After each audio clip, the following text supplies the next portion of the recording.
پیغمبر صلی الله علیه وسلم راووتو منبر ته وکتو او خطبه وکړه اخرنۍ خطبه وکړه ناشنا خطبه وکړه ناشنا نصیحت یې وکړو ټول صحابه کرام یې وجړول ټول غمجن شو او په هغه خطبه کې پیغمبر صلی الله علیه وسلم دا وی که د چا په ما باندې دینار او درهمي نو نن دې ما سره خبرې وکړي ځکه چې سبا نه دینار شي نه درهم شي او که ما د چا سره څه زیاتې کړی څه ګزار مې پې کړی او زما نه بدل اخیسته غواړي نو نن ما نه بدل واخلئ ګوره سبا به هېڅ هم نه وي په دې کې عکاشه رضی الله عنه راپاڅېدو یا رسول الله زه قصاص اخیسته غواړم بدل اخیسته غواړم صحابه کرامو هغه ته وکتو حیران شو په ژړا شو چې دا څه ساده سړی دی پیغمبر صلی الله علیه وسلم دې بیمارۍ ته وګوره دې حالاتو ته وګوره او دی وایي زه بدل اخیسته غواړم پیغمبر صلی الله علیه وسلم ورته ویل څه بدل اخلي وی یا رسول الله په یو موقع باندې تا د جهاد دپاره صفونه برابرول او زه پکې ولاړو او تا سره غشی په لاس کې او دا ملګري دې پې سیده کول او زما دا تشی تا په غشي واله او زه دې خوږ کړی وم زه د هغې بدل اخیسته غواړم رسول الله صلی الله علیه وسلم ورته صحیح شو خپل تشی مبارک پیغمبر صلی الله علیه وسلم ښکاره کړو داسې یو عدل والا انسان او داسې عجز انسان او داسې انصاف والا انسان الله سبحانه وتعالی چې د هغه نه سید الاولین والآخرین جوړ کړی هسې ترې نه دی جوړ کړی هغه انسان کې اوچت صفات الله سبحانه وتعالی اچولي نو د تشی ښکاره کړو او صحابه کرامو جړاګانې ډېرې زیاتې شو چې دا عکاشه آخر کوي څه او عکاشه رضی الله عنه د پیغمبر صلی الله علیه وسلم خواته روان شو چې څومره نږدې کېدو د صحابه کرامو جړاګانې زیاتېدې په دې کې علي بن ابي طالب رضی الله عنه راپاڅېدو وی یا رسول الله جسمي لجسمک فدا ای د الله پیغمبره زما جسم ستا د جسم نه قربان شو دې دې ما مړ کړي او دغه بدل شو تا دی په غشي باندې خوږ کړی دی دی دې په بدل کې ما مړ کړي دی دې په بدل کې ما حلال کړي دی دې زما نه بدل واخلي خو تا ته دې څه نه وایي پیغمبر صلی الله علیه وسلم ورته وایي نه وایي دی به بدل زما نه اخلي عکاشه رضی الله عنه چې څومره نږدې کېدو د صحابه کرامو جړاګانې ډېرې دي او پیغمبر صلی الله علیه وسلم بیمارو او د ځان نه یې څادر تاو کړی او کلک او دا سر یې تړلی عکاشه چې څنګه راغی د پیغمبر صلی الله علیه وسلم نه تاو شو او دا تشی وله سم ښکل کړو او دا خېټه یې وله ښکل کړه پیغمبر صلی الله علیه وسلم ورته ویل عکاشه ته څه کې تا خو وایي چې زه بدل اخلم وی یا رسول الله بدل به تاسو نه څوک اخلي خو ته چې راکمې خبرې کوې داسې ښکاري لکه د دنیا نه چې روانې نو ما دا غوښته چې زما او ستا اخرنی ملاقات داسې وشي چې زما سرمن ستا د سرمنې سره ولګي صرف دې دپاره مې دا خبره وکړه او د صحابه کرامو جړاګانې ډېرې شوې دا د پیغمبر صلی الله علیه وسلم هغه خطبه وه چې دې نه بعد بیا پیغمبر صلی الله علیه وسلم بله خطبه نه ده کړې دغه شان پیغمبر صلی الله علیه وسلم په آخري ورځو کې جومات ته راوتی بند کړو ځکه چې جومات ته نشو راوتی او د هغه په ځای باندې به بیا ابوبکر صدیق رضی الله عنه امامتي ورکوله اخرنی سحر چې کوم پیغمبر صلی الله علیه وسلم د دې عایشې رضی الله عنها د دې کړکۍ نه کپړه اوچته کړه او صحابه کرامو ته وکتو انس بن مالک رضی الله عنه وی پیغمبر صلی الله علیه وسلم مسکی او داسې ښکلی ښکارېدو لکه د نور یو ټوکړه چې وه او یې نږدې و چې زموږ دا مونځونه خراب شوی دی او خوشحالۍ د لاسه چېرې پیغمبر ډېر ورځې بیماري تېره کړه نن ښه شوی دی وی په دې کې ابوبکر صدیق رضی الله عنه شاته کېدو پیغمبر صلی الله علیه وسلم ورته اشاره وکړه وی په خپل ځای باندې پاتې شي زه نشم دروتی دا اخرنی نظر و چې پیغمبر صلی الله علیه وسلم خپلو صحابه کرامو ته کړی او دا مسکی په دې باندې شو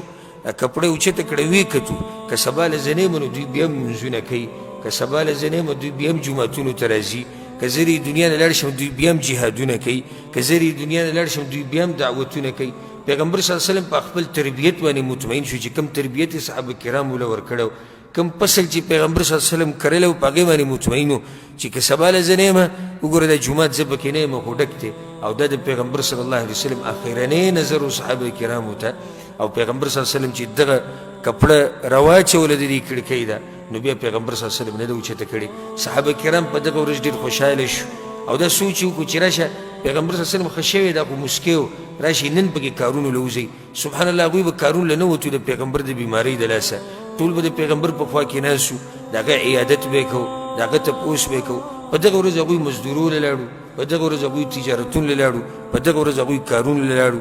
او کله چې د دوحا دا ټیم شو د غرمه چې کوم ټیم کې اول راخیږي نو دغه ټیم کې تقریبا 9:10 بجو کې پیغمبر صلی الله علیه وسلم باندې تکلیف ډېر زیات شو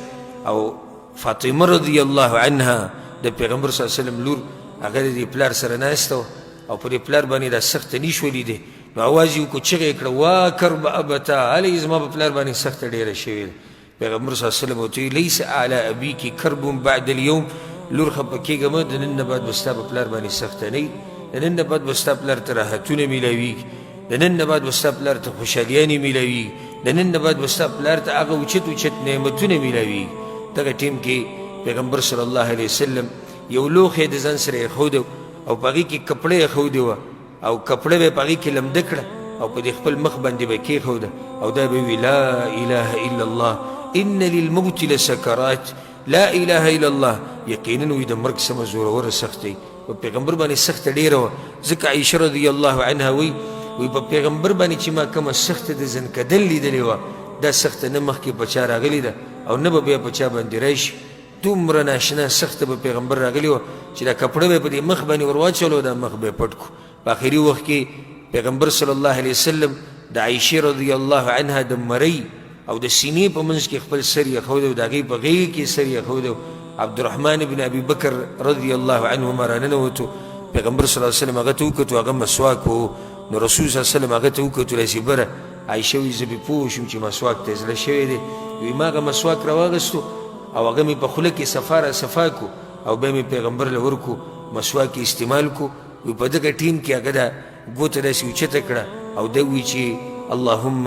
الرفیق الاعلى، یا الله هغه اوچت